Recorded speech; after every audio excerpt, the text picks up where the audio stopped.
Today, we're diving into a topic that many of you have been asking about: how to block certain people from viewing your Instagram story. It's a handy feature to maintain your privacy and control who sees your updates. Before we get started, if you're new here, don't forget to hit that subscribe button and turn on notifications so you never miss our latest tips and tutorials. Let's jump right in. Open your Instagram app on your device.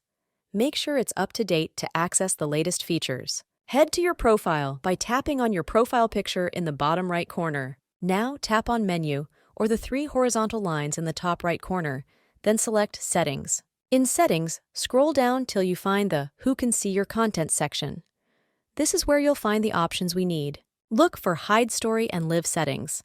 Here, you can control who sees your stories. Choose the option that says Hide Story and Story From. This will let you hide your story from specific people.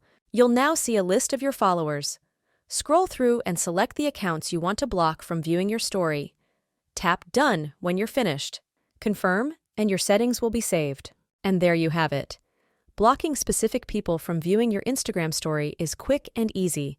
This way, you can share your updates with the audience you choose. If you found this tutorial helpful, give it a thumbs up, share it with your friends, and let me know in the comments if there's anything else you'd like to learn about Instagram or any other social media.